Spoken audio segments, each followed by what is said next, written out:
시청자 여러분 안녕하십니까? VOA 뉴스투데이 시작합니다. 미국 내 전문가들은 북한의 이번 미사일 발사가 미국과 한국을 동시에 압박하면서 군사 역량 강화를 시도한 것으로 해석했습니다. 또 연합훈련 취소와 같은 미국의 선의의 조치에 북한은 도발 행위로 대응했다는 지적도 나왔습니다. 김칸희 기자가 보도합니다. 마크 피츠패트릭 전 국무부 비확산 담당 부차관보는 북한의 미사일 발사는 연말 시한을 앞두고 제재를 완화하지 않는 미국에 대한 북한의 조급함을 보여줬다고 말했습니다. North Korea is hoping that this belligerent attitude will convince President Trump to make some concessions. These are directed both at South Korea and the United States. 피츠패트릭 전 부차관보는 이번 발사가 보여주기식 실험을 넘어 발사 간격이 크게 줄어든 연발 사격이었던 점을 주목해야 한다고 강조했습니다. 북한은 초대형 방사포로 추정되는 이번 발사의 간격을 이전 3분에서 30초로 대폭 줄인 것으로 알려졌습니다.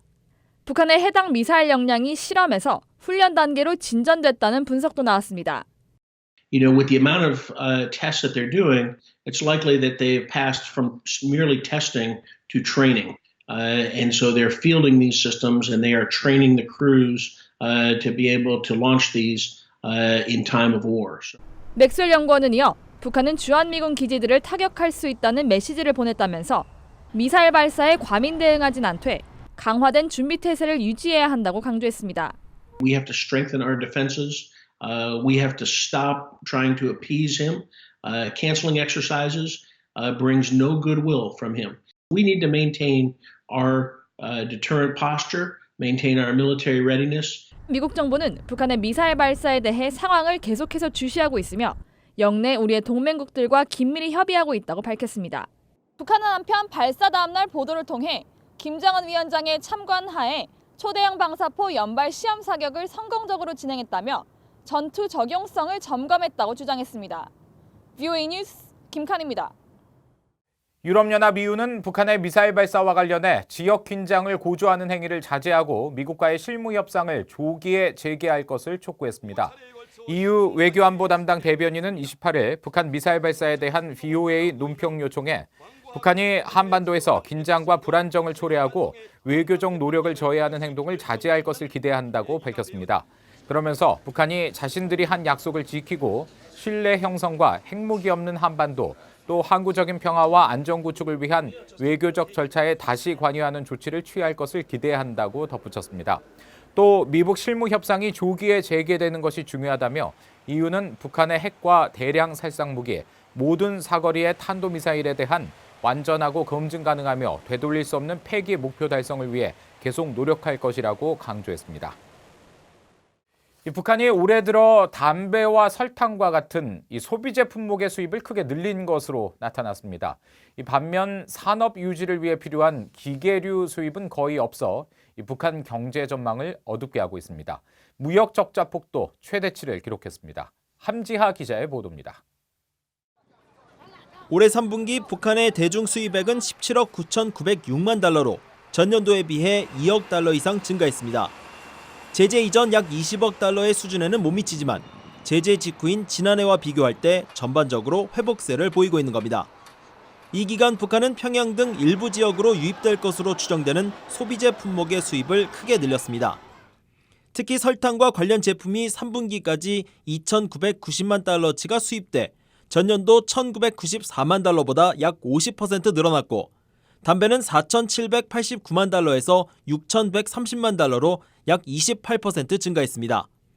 그 밖에 비누는 1,892만 달러치가 수입돼 약 31%, 식물성 수지 등의 제품은 715만 달러의 수입액으로 전년도 같은 기간보다 4배 이상 늘어났습니다.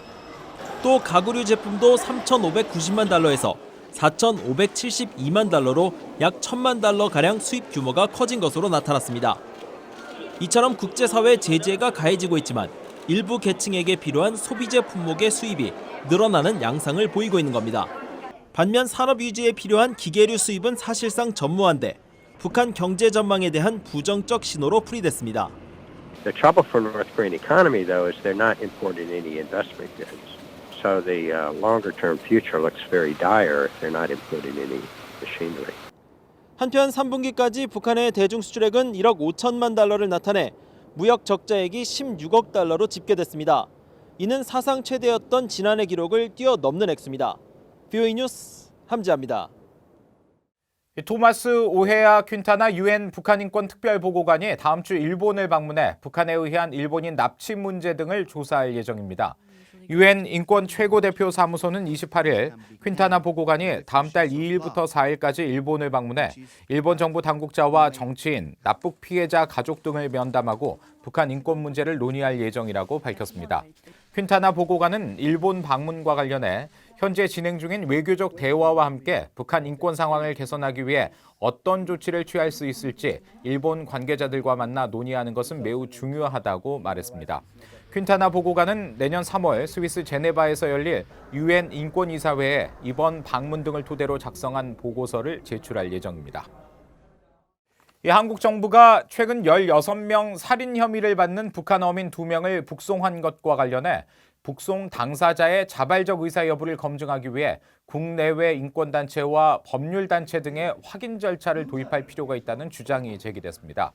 한국의 북한인권정보센터 윤영상 소장은 28일 국회에서 열린 관련 세미나에서 이같이 말하며 남북한 형사범죄에 대한 공동수사와 남북한 범죄인 인도협정 등에 대한 검토와 협의가 필요하다고 말했습니다. 한편 과거 청산 통합위원장을 맡고 있는 김웅기 변호사는 처벌받는 탈북민들도 남한 사회가 끌어안고 간다는 메시지를 쓸 수 있는 방법을 마련해야 한다며 3년 이상 징역형에 처하는 중대범죄의 경우에만 남한 형법을 적용하는 형법 개정이나 특별법 제정이 필요하다고 제안했습니다. 앞서 한국 정부는 선장과 동료 16명을 살해한 혐의를 받는 북한 어민 2명에 대한 합동조사 결과 중범죄자이고 귀순 의사를 신뢰할 수 없다고 판단해 송환했다고 밝힌 바 있습니다. 이상으로 VOA 뉴스투데이 마칩니다. 함께해 주신 여러분 고맙습니다.